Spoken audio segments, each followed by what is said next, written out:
It's been flailing like a 2-year-old. Throwing a tantrum. Kicking like a Pele. Kicking like Pele. Bicycle kick Pele? Yeah. Oh, shit. Kicking like Pele. That's a serious Pele. I never heard that. God damn it. Kicking like Pele. I freaking forgot the fucking scissors. Remember the scissors? I cut this. They're not open. Use your teeth. Oh, and the three. Here I got. Anyway, Mark, we're back. Segment 2. Yes. This guy needs to hit the weight room. The Cheech. The unveiling of the Cheech. The Cheech. It'll be on the menu, the Dagobah menu, the Cheech signature drink. A drink that could only be created on IDD. And it's not called the Cheech because there's weed in there or something like that. Although that wouldn't be bad either. Right, but that would be typical. Remember when you found that drink that had weed in it? Remember that? Dude, I have some in my fridge right now. Why didn't you bring those? Because I took one to the pool one day and it just put me to sleep. Right away, or? Not right away. Like I swam for 40 minutes and then I went and sat down. I was like, Swimming doesn't help either. well, I mean, I wasn't swimming. I was sitting my ass in the water. I was just floating. Actually, I wasn't even really floating. I don't swim. I go to the pool and chill. I don't run laps. Dude, I love sitting in a pool. I don't know what it is. No, you got a point. I love it, dude. It's valid. It takes all your body weight away. Like, It's valid. yeah, it's just so relaxing. We used to do it a lot. You don't ever go up there anymore. No, I don't. Because, I'm afraid of what I'm going to see. Really? A lot. Yeah. That's why I don't go up there. Yep. Because I'm reacting. You don't know all this, but he does. And knowing what I know now, more likely now than ever, am I capable of snapping. So it's a combination of things. Yeah. The world's not in a good place right now. The United States is not in a good place right now. This is why you're not going to the pool. No, but then you keep going. Nothing's good right now. And then you get to why I'm not going to the pool. This place on a Saturday night used to be the place to be. Every fucking weekend. Saturday night, we would just tie one on like it was nothing. Start ordering food, the music's blaring, the cornhole boys. That shit was unsustainable. It was unbelievable. It was unsustainable, too. It was like the coolest adult frat house ever. It wasn't that crazy. It was great. You're saying it wasn't crazy like a frat house. We weren't all fucking. I'm saying it was fun like a frat house. We had fun. We're older now, so we don't have frat house fun. But for us, Maddie's big into frat houses. probably. I never liked them. I went to one. So I guess it was probably just a point in my life that I visited one. Maybe. So I went to visit my friend Landon at Radford. And What's their mascot now? Well, my teammate got a scholarship. is it Lancers? Oh, my teammate got a high school teammate, Rick Denizio, best player, one of the best players to play with. Got a scholarship at basketball. Dude, Radford's actually had some decent teams. Division One. Yeah. Yeah, you make it there, you can fucking play. He was stuck. Dude, 6'4" white Italian kid from Braintree. He could jump. Rick Denizio. He could jump like Barkley, and he shot like Bird. How tall? 6'4". What position? The team that went to the Boston, we were the best team in the state here. If he didn't get hurt, we'd have won the state championship. When did he get hurt? The game before the Boston Guard, the game where we had to play King. We beat to him? That's even a worse story. But he was a 6'4" Italian kid from Braintree who jumped just like Charles Barkley. He could take one step, two hand, boom. And he could shoot. He shot like Bird. His form was similar. Like over the head? Yeah, on the side. But it was similar. Bird, when you look at Bird comes from here, but his body's turned so far, it's like there. Mm-hmm. But then he extends and he's 6'10", you're like, wow. Yeah. And then, dude, it goes from that to pretty. It's like, every time I hear you say Larry Bird's 6'10", I always kind of think you're bullshitting. And then I see him sitting next to Magic Johnson. He's tall. And he's got an inch John Magic. Yeah. And I'm like, this motherfucker's really 6'10". When they have the picture of him, McHale, and Parrish together, McHale's 6'11". He might have an inch on Bird. He might have an inch. He doesn't have two. He might have one. Yeah. Oh, yeah. Ever since we were talking about the shit, our phones listen to us. Yes. Remember when you were telling the story about the commercial and I just watched the whole fucking video on it. Yeah. Where he was like, yeah, he charmed my mom and my brothers. And he was like, he's a con man.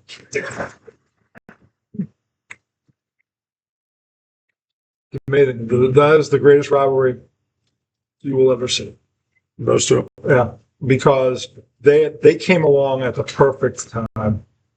And they saved the NBA. And the world acknowledges that. That because of those two, I watch the NBA to this day. Bird and Magic changed everything. Well, potentially because of them, me too. Mm-hmm. So, even unknowingly, you know what I'm saying? Like, yeah. I wasn't big into the NBA when Bird and Magic were doing their thing. But What a decade that was. But being that if it saved the NBA, it saved it for me. That 10 years is the golden age of basketball. Michael Jordan. 90s were pretty good too. Michael Jordan, Dr. J, Kareem are all in the league. Elijah, I mean, what a fun. Ewing. Dude, the What a 90s were pretty fucking awesome too. They worked with Bird and Magic with time. Dude, Jordan's prime. He had no one to match him. Everyone knew the Bulls were going to win. It was fucking Bird and Magic. You didn't know, and Jordan never beat Bird. I see what you're saying. Jordan never beat him. If Bird was still around and healthy, Michael Jordan would still have a problem. So I'm not talking about the competitive balance. I'm talking about. Well, that's what made it. No. I understand why. I didn't realize that's what you were saying. Yeah. I thought you were just talking about like the amazing players throughout the league. I would say Michael Jordan. Because I'm saying during the 90s. Holy shit, that's moving. Oh. During the 90s, some greats that played. I have Michael Jordan ranked ahead of both Bird and Magic. Okay? Yeah. He's 2, Bird's 4, Magic's 5. Kareem is fucking 3. That decade, 4 of the top 5 players ever in it. Dr. J is 8. Yeah. That decade, Olajuwon is 11. I'm sorry. You don't. I keep saying this. And Olajuwon was big. He won his championships in the 90s. Bird beat him. 86. Bird beat him, and Olajuwon was great in that series. Bird was just better. And honestly, I would argue Olajuwon played better against the Celtics than he did against anybody else because he was dealing with Parrish, Walton, McHale, and he played against those 3 guys. What were the Rockets like? Ralph Sampson. Oh, Sampson was. That was the Twin Towers. They beat the Lakers in 5 games to get to us. We won in LA, won the rematch because Bird was hurt in 85. See, I don't even think I was watching the league when Sampson. You were 3 years old. You were. Well, I mean, when did Ralph Sampson retire? Like late 80s? It was the late 80s, early 90s. I don't know how much longer he left. He got injured. Because I don't remember him. He got injured. I think my earliest memories of the NBA are probably 91. Ralph Sampson was a 6-time All-Star. He took Virginia over him to 3 Final Fours in a row.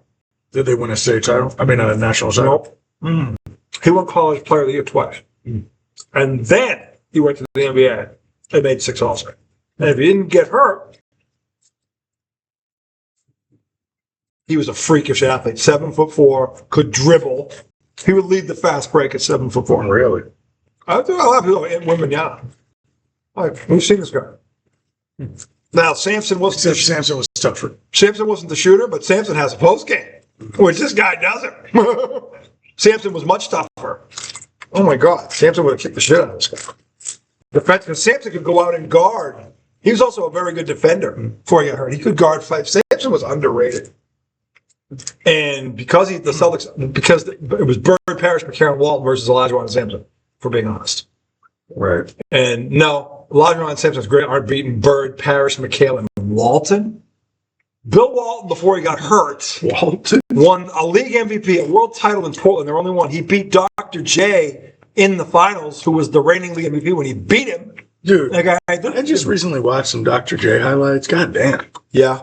That dude was a problem. He was ahead of his time. 31,000 points. Dude, he was dunking on motherfuckers. He won MVPs in both the NBA and the ABA. That's an amazing accomplishment. And half of the Two leagues, and he wasn't the only great. George Gervin came over from the ABA. Like there was a lot of great. Dan Issel with the Denver, the team they brought over. See, Dan Issel, he's a Hall of Fame big man. I remember, was he a Nuggets coach? Yeah, after he played with them. Yeah, that's when I remember him.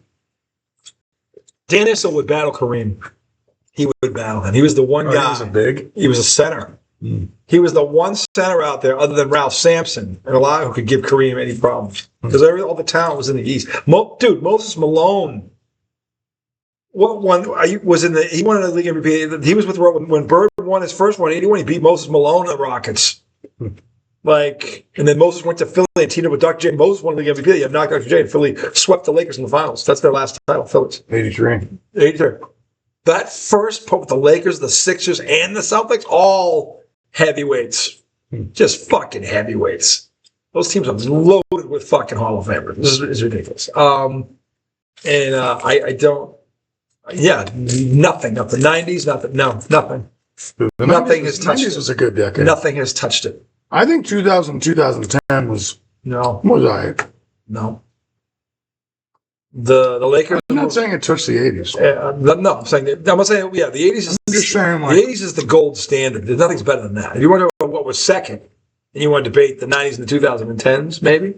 I think the 90s is arguable, but not from a competitive. Technically, if you want to talk about competitive, the last 8 years in the NBA, there've been 8 different champions. Pretty amazing. Sure, that's pretty. That I don't recall any time when that happened in my life until then. When 8 different champs. Dude, when that many different cities and teams have a chance to win a title, that's a pretty awesome. Well, I'm saying they've done it so, and now they're changing the salary, so you can't have too hard to keep players and build a team. And think of all the great playoff series we've seen over the last 6 years. I haven't seen not from the Celtics. No, I'm not. Except the one when they. I don't mean just like Celtics. Yeah, maybe when they beat when Embiid was actually healthy and Philly was good. He won the MVP. They beat Philly in 7 when Tatum dropped 51 on his head. Yeah, that's a moment, dude. Even the one the Durant one when they the one where they went down 3-0 and they came back and almost won it. But he got hurt. I know. But remember game 6? They never should have been in that situation. Remember game 6 when Derek White saved them with the steal. We were at my mother's place when that happened. Like 2 seconds. It was a putback off of Marcus Dumb Brick. Yeah. Marcus Dumb Brick. That play was not designed for Marcus fucking Smart. I can tell you that right now. We were at Bryant. That was a great fucking game. I can tell you there were 3 guys on that court that you would have picked before Marcus Smart to shoot the ball. Jaylen Brown, Jason Tatum, and Derek White. Derek White got the tip in. Dude. Because Derek White was thinking. Remember the game, the Knicks against the fucking Sixers that we watched in the garage? That was a couple of years ago, right? And you were like, yeah, that was 24, I think. Yeah. And you were like, that's like destiny shit. Mm-hmm. you were like, this team might. Yeah. That's one of those moments. It was a moment for you. It was a reality for me, like, oh no, this is going to happen. At some point, they're going to win one. So, anyway. But no, the 80s, because of those 2 saving the league. All right, change subject. Well, how did we get in? I have no clue. See, this rabbit hole. You started we're supposed to talk about the NFL. Larry Bird and shit. Actually, you started. No. You brought it up. Triggered. Yeah? Something you said triggered my using that as a comparison. Yes, you said, I used to think Larry Bird was 6'10". I didn't believe you until I realized he's bigger than Magic. No. It was before that, but I did bring it up. It's okay. I said I was seeing the videos of those 2. Because you were talking about it, and I said our phones are always listening to us. Yeah. Ever since you told the story about the commercial they shot together. 84, 85 videos. That's crazy. And then as soon as I said that, then you gave us the entire history of Larry Bird for 10 minutes. So yes, I brought it up.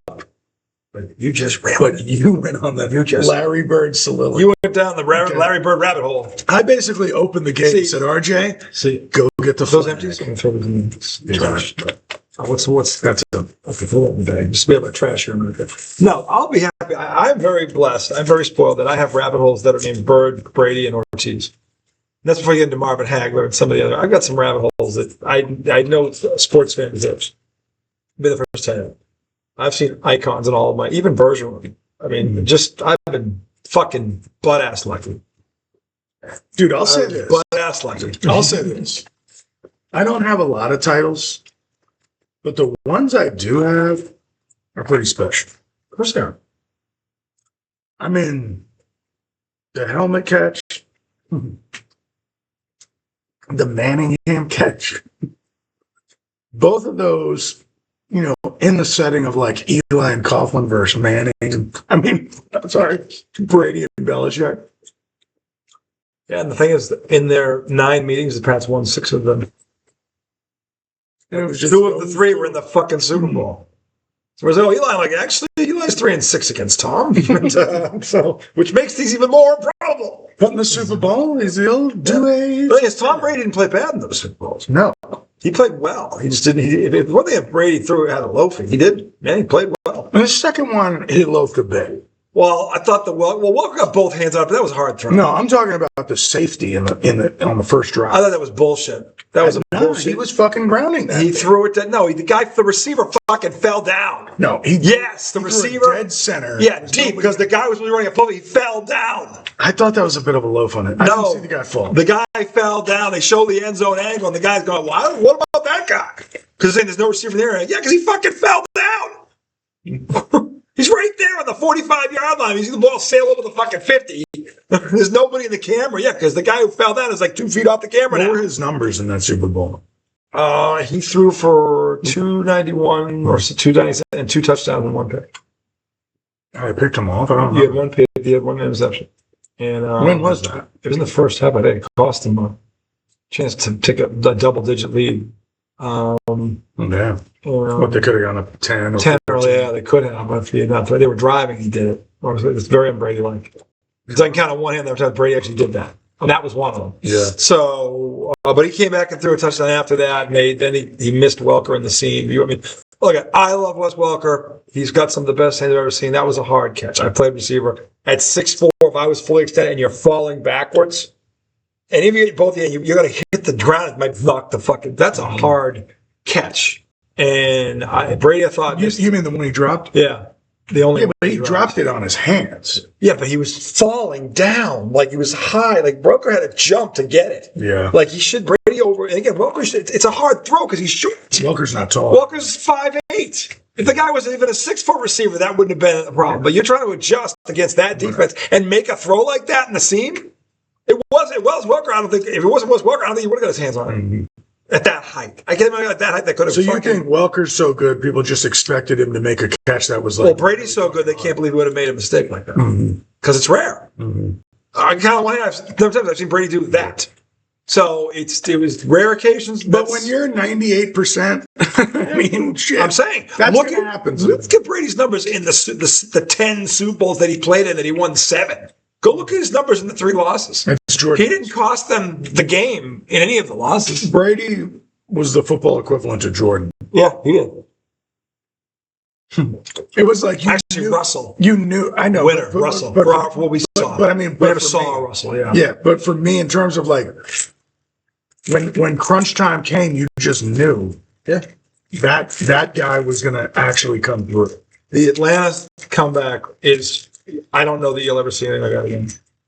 I cannot believe they came back and won that fucking game the way, because they were moving the ball, but Brady had a bad turnover that went to Brady. He was costing them this one. And usually when Brady's playing bad, they're not overcoming that, because if he does, it's rare, but it doesn't happen. So it's like he snapped out of it. Oh God, did he snap out of it? But he started by yelling at everybody, going, "We got to prioritize." We, not you, we. And then they just started to come back. And in Atlanta, this is like having a guy like Brady or a guy like Magic, or even now I could say Jalen Brunson maybe. Mm-hmm. If you're the opposing team, you can never think it's over. Yeah. Because if that guy's there, it's not over. Yeah, he could find a way. He'll find a way. And I think that's the aura of Tom Brady. I think Brady's aura had something, because I think they go, oh shit. When they got to 2012, you could see that bench just go, fuck. Mm-hmm. It was like this 12 minutes. Jeter had that energy. Yes, he did. Mm-hmm.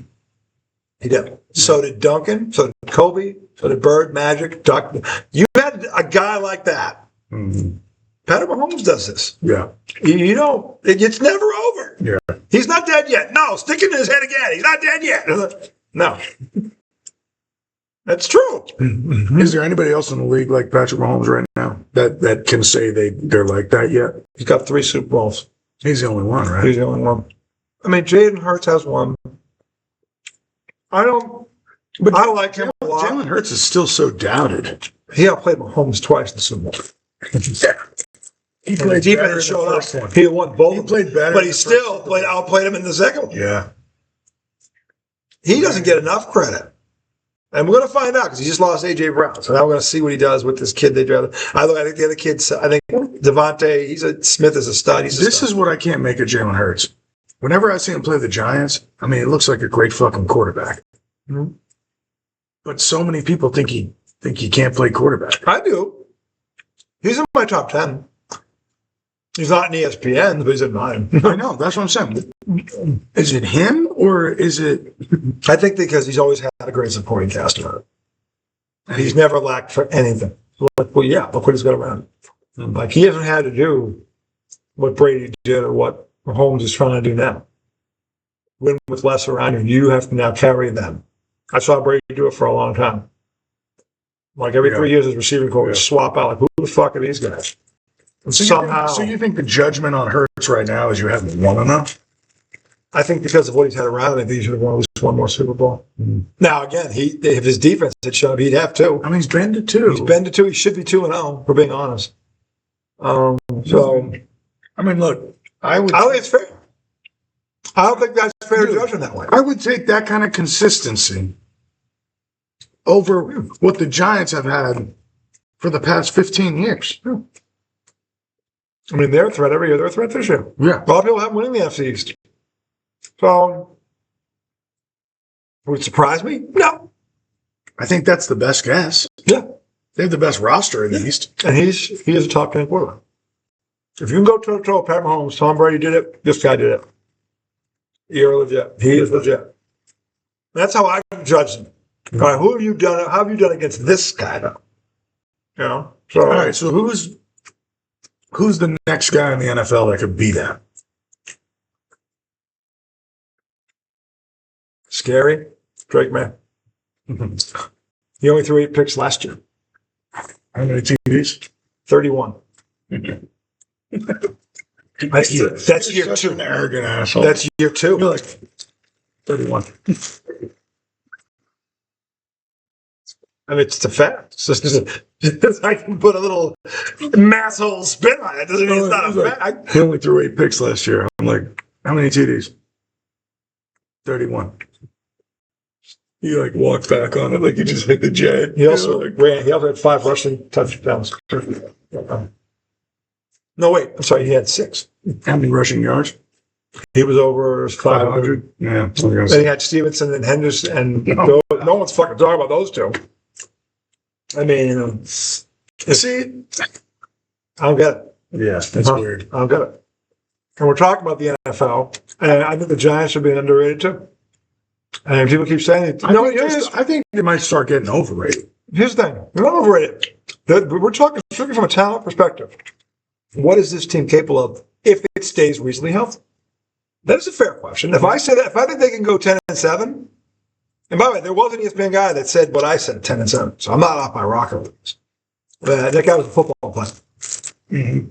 So you're like, yeah, they have the best defense. The front 7 is just as good as anybody in the day. Now they've added this fucking Arvell kid.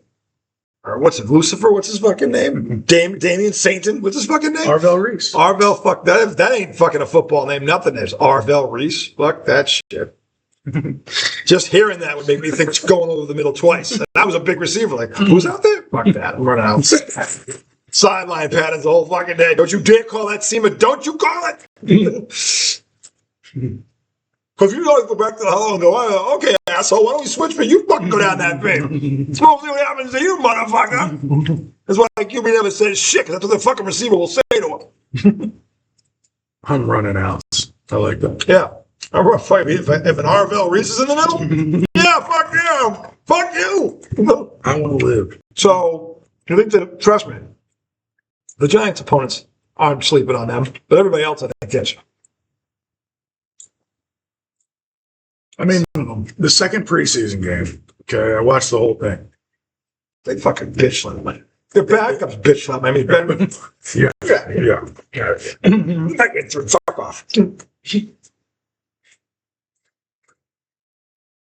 It definitely felt like the Giants of last year were the Dolphins now. Like that's how it felt like the Giants going into training camp the past few years. You know, with just like they just looked sloppy. I didn't think the Giants looked great.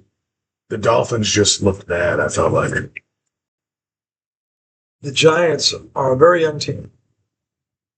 And but they've got the talent where they need it. Yeah. If you want to say, well, who's their shutdown corner? That might be the one question I have. I don't question Who's their second corner? Well, I don't. That might be the one question. Yeah. But even these teams that I think are good have a question mark. Mm-hmm. So why are they so fucking different? Yeah, no, you're right. That's all I'm saying. If they find a good, if their secondary can cover it all with their front seven, they should be fine. Well, you can't throw the ball when you're on your back in fucking 2 seconds. Yeah, you can't fucking do it. And if you extend the play, you're probably going to get hurt. You're going to throw it away. So that's what that front seven can do, just if they're healthy. Yep. So, and by the way, everybody who even thinks they're going to go 8, a lot of people are saying 8 and 9. So what's there? 10? I'm talking 2 wins here. What did I say? 9 and 8. You said 9 and 8. Well, they said 8 and 9. I said 10 and 7. I think they're getting in. Again, barring a major fucking injury. Mm-hmm. If they avoid that, I think they're going to get it. Because I don't think the other teams are going to move. And the Giants, by the way, I think are due. Because the last 3 years have been fucking ransacked by injuries. At some point, water sees its level. And the odds are much better given what they've added. Well, I was trying to think about in what spots they're better this year. Tight end. Well, and deep at tight end. Yeah. Because you get Likely. Yeah. And Likely smoked the whole team. He's like 6'8", isn't he? I think he's 6'6". He's fucking huge. Well, Theo Johnson, the backup tight end who they drafted the year before, I think he's taller than Likely. Well, shit. Yeah. He's big, but last year he dropped a lot of balls. 7 and 10 now. Fuck you. But I mean, then you got, Malik Neighbors seems like he's going to be. I mean, dude, he's like Jamar Chase. Yeah. Legitimately. He's a lot like him. Like, he's one of those guys. I hate to say this, but it's true. He's one of those guys where every time you could try to throw him the ball. Yep. And he'll probably catch it. He's always open. If he's one-on-one, he's open. Mm-hmm. Sometimes if he's 2-on-1, better. Remember Russell Wilson throwing those deep balls to him when he had safety and corner on him and he was catching over people? Yeah. I'm just saying, don't sleep on him. I just hope he stays healthy. That's all it is. Plus, I think they have a better offensive coach than the one that is gone. Say what you want about Harbaugh. He's usually there. His offenses are consistently good. Yeah. So I think that's going to help them. Because they don't lose games by a lot of points most of the time. They could win a lot of those games if one or two things are different. Well, how about 10 points better on offense? Because you could be. Mm-hmm. Just because he's in the room. Right. That's all I'm saying. I just hope Harbaugh's learned from Baltimore. I'm saying he has no excuse. He should have learned from Lamar Jackson. He did not develop him right. Right. He can't make the same mistake. That's what I'm saying.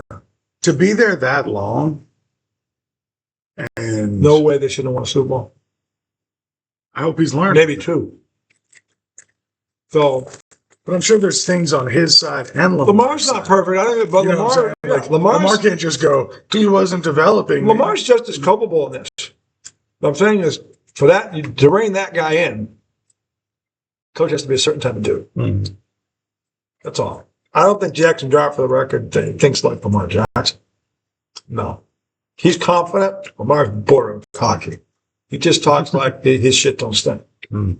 And when he's healthy, a lot of times he's right. So, I don't know. It's weird, though, because I heard some fans on a podcast, or maybe they were radio people, I don't know. They were talking about how Harbaugh was allowing Jonathan Falele, offensive lineman, to start. Fucking Falele. like he's gotten like 1,000 snaps over the Flehe? past 2 years. Falele. Falele. Falele. No. Falele. Falele. Falele. Falele. Shannon Sharp called him fish fillet because the dude gets cooked every play. He is good. Like you throw him in the microwave, pow, 30 seconds done. So these guys, or in this case, 5. These guys on this podcast are talking about how Harbaugh is allowing this to happen because Lamar's that good. He can get away from the pressure. Yes, he can. So they're blaming Harbaugh, saying you didn't build an offensive line because Lamar just saved your ass all the time running around back there. But you should have built a proper offensive line. Well, how do you explain? Well, Derrick Henry is Derrick Henry. But they rushed well. They got to have some sort of level of blocking. Even if you have Derrick Henry. Yeah. They can't be bad. I'm just telling you what I heard on this podcast. I thought it was interesting. It was a different viewpoint on it. See, I equate an offensive line to being able to run the ball. I mean, pass protection is a big deal, too. It is. Because of the way the game is evolved. I mean, but this time, it's bigger, probably. But the one thing you should be able to do is run block. I agree. But that's not the way it gets. No. Well, in fact, a lot of it because of the way the game is evolved. There's less emphasis on it. If you're going to throw more than you're going to run, it's more about pass protection. Yeah. Than run blocks. Mm. So, and that's where the league went. When I was growing up, the running back was more important than the quarterback. Mm-hmm. And then Marino and Montana came Elway. Holy fuck, that changed. That fucking changed. Think about the 3 names I just fucking said. Montana, Marino, and Elway. And then throwing Jim Kelly for shits and fucking giggles. I mean, they only went to 4 fucking Super Bowls in a row. We don't even talk about them. I mean, Troy Aikman shows up. Then you start seeing these fucking quarterbacks who just make everyone around you better. Steve Young, the Brett Favre, the fucking. I don't like Favre, but he's he's as talented a quarterback physically as I've ever seen. I mean, he could make throws that the average quarterback can't make. Mm-hmm. He's got that good of an arm, but he has a Favre was awesome. Yeah, Favre, 4 MVPs. But then you get Barry Sanders and Emmett. Bro, this is some funny shit. What's that? Josh Hart is hilarious. He goes, just sitting here thinking, I really smoked that lay. He's talking about the layup he missed. Yeah. Remember when they came back? See, he said that. He's smoking. Probably. He had a gummy, and we gotta have a cigar now. You think so? Yes, I do. I need another drink. Why don't we come back and talk about that? Yeah, and more stuff. Stick around. I don't know if I can handle another cigar. Yes, you can. That's a $6 stony.